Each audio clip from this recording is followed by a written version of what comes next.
तैयार रहिए। स्टार्ट। दिनांक 14/5/1998 को परिवादी किरण सिंह जालम सिंह PW1 को उसकी पत्नी ने सूचित किया कि उसकी 16 वर्षीय बड़ी पुत्री PW3 अभियोक्त्री अपने काम घरेलू नौकरानी से वापस नहीं लौटी है। विराम। परिवादी ने सभी जगह जहां वह काम करती थी पता किया, किंतु उसकी पुत्री का कोई पता नहीं चला। किंतु एक वॉचमैन ने बताया कि उसकी पुत्री रामजनी सोसाइटी के बंगला नंबर 4 से अपीलार्थी के साथ निकली थी। विराम।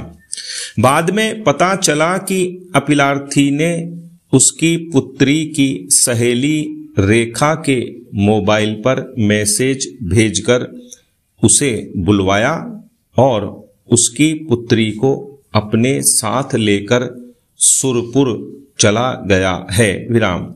तदनुसार दिनांक 16/5/1998 को संबंधित थाने में प्रथम सूचना रिपोर्ट दर्ज कराई। विराम।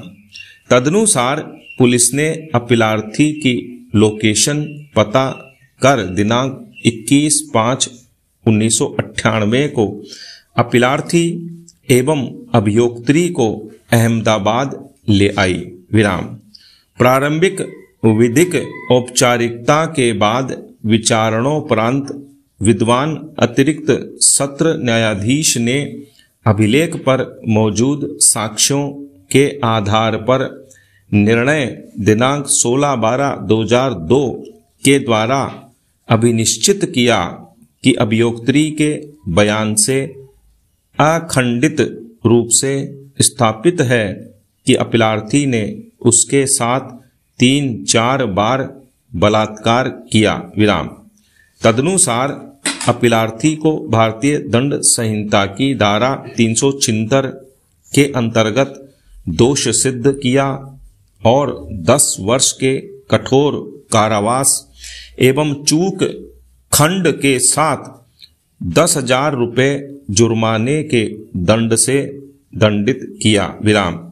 विचारण न्यायालय ने आगे अभिनिश्चित किया कि यद्यपि अपीलार्थी और अभियोक्त्री के बीच में प्रेम संबंध था, किंतु इस तथ्य को ध्यान में रखते हुए कि अभियोक्त्री जो कक्षा 7वीं तक पढ़ी थी और स्कूल के जन्म तिथि प्रमाण पत्र के अनुसार घटना के दिन 16 वर्ष 3 माह और 6 दिन की थी और अवयस्क थी, व्यपहरण के अपराध के लिए उसकी सहमति पूर्णतया अप्रासंगिक है। विराम।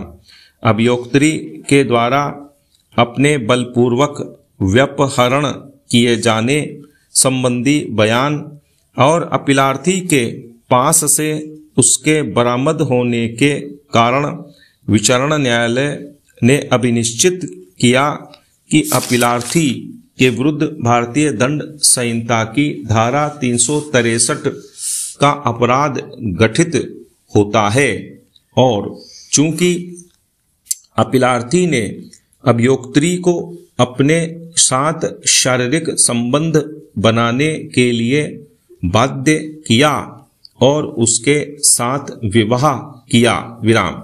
इसलिए भारतीय दंड संहिता की धारा 363 के अंतर्गत 1 वर्ष के कठोर कारावास तथा चूक खंड के साथ 1,000 रुपये के जुर्माने तथा धारा 366 के अंतर्गत 5 वर्ष के कठोर कारावास और चूक खंड के साथ 5,000 रुपये के जुर्माने के दंड से दंडित किया। विराम।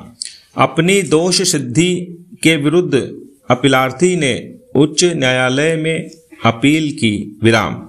उच्च न्यायालय ने अभिलेख पर मौजूद साक्ष्यों के आधार पर निष्कर्षित किया कि अपीलार्थी और अभियोक्त्री के बीच प्रेम संबंध होना साक्ष्यों द्वारा किसी संदेह से परे स्थापित है और यह भी स्थापित है कि दोनों घटना के पहले से ही एक दूसरे से प्रायः मिलते जुलते थे। विराम। इसलिए निष्कर्षित किया कि अपीलार्थी को भारतीय दंड संहिता की धारा 376 के अंतर्गत दोष सिद्ध नहीं किया जा सकता है। विराम। तदनुसार उच्च न्यायालय ने अपीलार्थी की भारतीय दंड संहिता की धारा 376 के अंतर्गत दोष सिद्धि को निरस्त कर दिया, किंतु भारतीय दंड संहिता की धारा 363 और 366 के अंतर्गत अपीलार्थी की दोष सिद्धि को कायम रखा। विराम। अतः अपीलार्थी की ओर से यह अपील प्रस्तुत की गई। विराम। पक्षों के तर्कों एवं अभिलेख पर मौजूद निर्णीत तथ्यों के आधार पर उच्चतम न्यायालय के समक्ष निर्णय के लिए दो मुख्य प्रश्न निम्नवत थे। पैरा। प्रथम, क्या प्रेम संबंध किसी अवयस्क के व्यपहरण के आरोप के विरुद्ध एक प्रतिरक्षा हो सकता है? 2, वर्तमान मामले के तथ्यों एवं परिस्थितियों में क्या अपीलार्थी को दिया गया दंड उचित है और क्या अपीलार्थी के प्रति कोई उदारता प्रकट किया जाना चाहिए? पैरा। निर्णय 1, प्रतिद्वंद्वी अभिकथनों पर विचार करने पर हमें ऐसा प्रतीत होता है कि आक्षेपित आदेश व्यपहरण पर विधि का मूल्यांकन करने में कोई त्रुटि दर्शित नहीं करता है। विराम। प्रश्न का निर्धारण करने हेतु भारतीय दंड संहिता की धारा 361, 363 और 366 का अवलोकन सुसंगत होगा, जिसका प्रावधान निम्नवत पठनीय है। विराम।